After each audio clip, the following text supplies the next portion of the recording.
Hello everyone, welcome back to the channel. Today we're exploring an impressive addition to the knife community, the Kansept Cybin. This year, Kansept has truly excelled in my opinion, and the Cybin exemplifies their commitment to innovative design and functionality. The Cybin here is the brainchild of Scott Stills, a talented knife maker based out of Asheville, North Carolina. Through his venture, Edgy Blade Works, Stills infuses his creations with a distinctive flair that combines humor and originality. The name Cybin itself is a clever nod to psilocybin or psychedelic compounds found in magic mushrooms, hinting at the playful yet serious approach to knife design. Genius! And funny. Dark humor, that is. Now let's take a closer look at this blade. Its design draws inspiration from classic razor patterns and shares similarities with the profiles found in traditional Barlow knives. Think timeless elegance with a modern twist. The gentle curve of the blade is not only visually appealing, but also functional, providing ample slicing capability without being excessive. Kansept has brilliantly balanced creativity and practicality here, resulting in a blade that both feels innovative and grounded. Crafted from CPM S35VN steel with a beautiful raw stone wash finish. You have fullers on both sides of the blade, a very aggressive tip there, great for piercing, and it's going to make this one pretty versatile because you're going to be able to easily use the tip for doing utility style cuts, very fine intricate things. And then in hand cuts, this little scoop right here should be fantastic. And being that you don't have a crazy amount of belly, you should have no problems doing nice long slicing motion cuts in hand. We'll have to see if that's enough belly to easily cut on a flat cutting surface. No jumps up top, but being that you have this little scoop, I didn't really find it necessary. This one has a flat grind that comes down nice and thin to around 16 thousandths behind the edge. So this one should perform outstanding. Let's find out.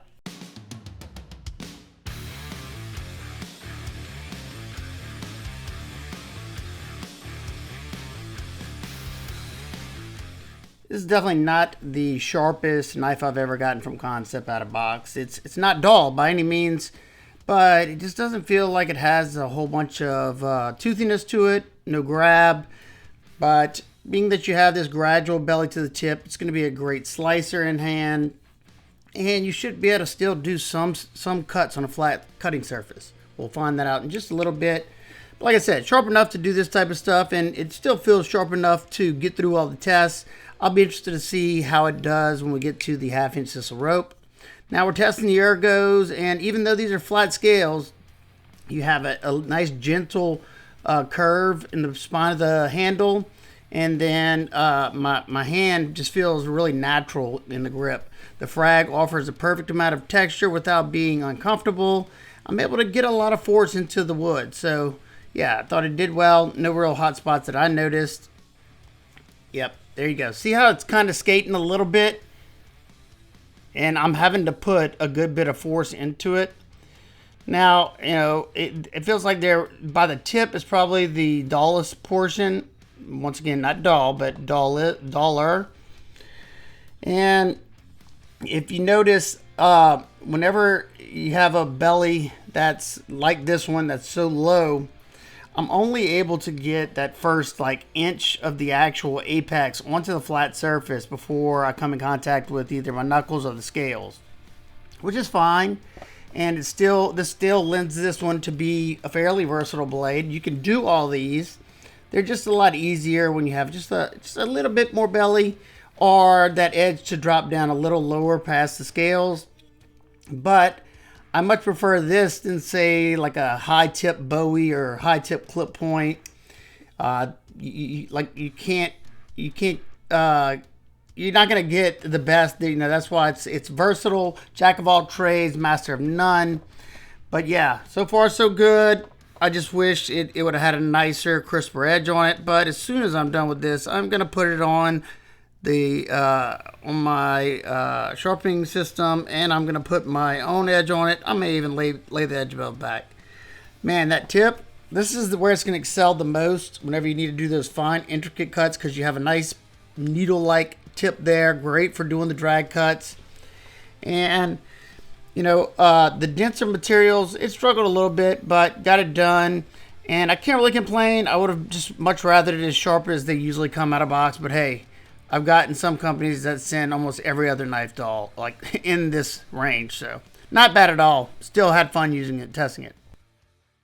Moving on to the handle, the Cybin continues to impress. The titanium construction with a frag pattern offers the perfect amount of grip, and I think it looks aesthetically pleasing as well. My particular version has a bronze anode finish. They have, I think, 2 or 3 other variants. You can get it without the frag pattern and just a great titanium. And I can't remember the other one offhand, but I'll try to pop it up on the screen. This titanium strikes the perfect balance, offering grip without being overly abrasive. The bronze anodized finish lends a rugged sophistication, making it as pleasing to the eye as it is comfortable to hold. They added chamfers all the way around the frame so you don't have any sharp areas where you don't want them to be. And during all the testing, this one was very comfortable in hand. You have a fairly neutral handle. My medium-sized hands fit perfect. If you have large, extra large hands, you may benefit on here, but your pinky may fall off. I can't tell you that for sure or not.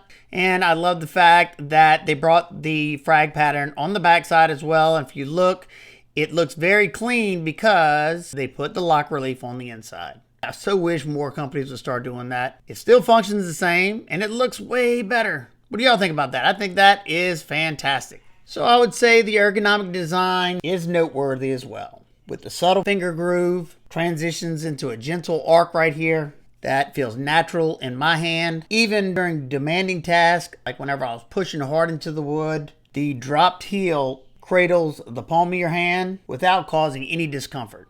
A small detail that truly enhances the user experience, especially when these are flat scales. So I usually much prefer the contoured feeling, but when the handle's done right, I'm okay with the flat scales. Now let's discuss the action, because this knife is a fidgeter's delight. The thumb hole deployment adds a nostalgic touch, but don't let that fool you. Once you get accustomed to it, the blade opens with impressive authority. Thanks to the perfectly tuned detent, this one rockets out. The smoothness of the ceramic cage ball bearings makes the entire process a sheer joy. It's not just functional, it's entertaining to operate. What can I say? I enjoy fidgeting with my knives. How about you? That brings me to my frame lock, which is about 40% or so locked up. You have a hardened stainless steel lock interface right there, just so it doesn't have to be sitting up against softer titanium. And if you flip it to its side right here, this area drops down lower, making this one very comfortable to disengage. You can see that chamfer right there. Very easy to get my thumb in there. Nice and comfortable.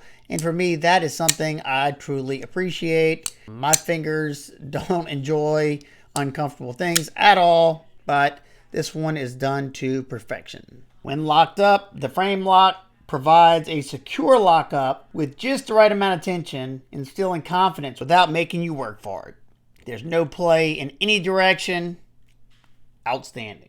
I particularly appreciate the thumb hole action, along with the ease of access to that frame lock and comfortable to disengage, elevates the overall experience from good to exceptional. Now for some size comparisons. It's dwarfed by the Ontario Rat 1. It's more similar to the Rat 2, however, it is a little bigger than the Rat 2. And as you can see here, it's right in the middle of the Spyderco PM2 and Para 3. And it's just a hair shorter than the Kansept Arcus, and it's a hair longer than the Kansept Model 6. And lastly, it's very similar in overall size and feel to the Kaiser Sparrow and the Brian Brown Jaeger. And being that no knife's perfect, now for my nitpicks and complaints, I wish they would have given us a little bit more of a sharpening choil. You can see that plunge grind comes right to the back of that edge, and it's already kind of starting to create a smile right there because it's hitting that thicker plunge grind. Not the biggest deal. I could easily expand that if I want to. Well, let's see. Yeah, you can definitely make that bigger yourself, but you definitely have to be careful. You can see where that stop pin is, hopefully. Another thing, whenever I was doing the testing, I don't know if I talked about it or not, but this one didn't come as sharp as I'm used to when it comes to Kansept. They usually send me stupid sharp knives. This one was sharp, but it just did not have the aggression to that edge. Once again, not that big of a deal because I'm going to put my own edge on it anyway since I've finished testing it. There's no lefty love on this one, and I would have loved to see a flat spot.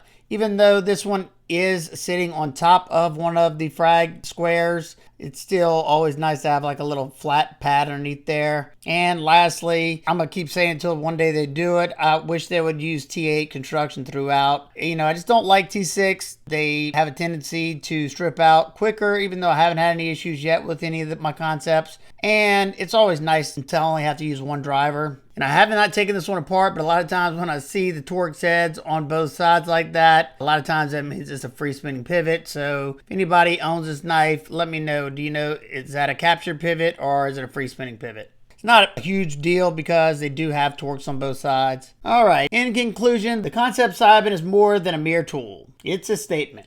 With its striking blade, buttery smooth action, and pocket-friendly design, this knife offers a wealth of features to admire. Whether you're drawn to its bold personality or simply appreciate a top-notch design, the Cybin is definitely a journey worth embarking on. Thanks for tuning in, everyone. If you are interested in picking up one of these, I will have it linked down below in the description. Thanks for tuning in.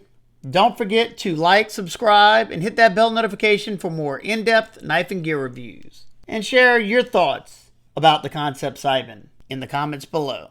Along with any questions, comments, concerns, I'll do my best to get back with you. Until next time, keep those blades sharp, smile more. Hey!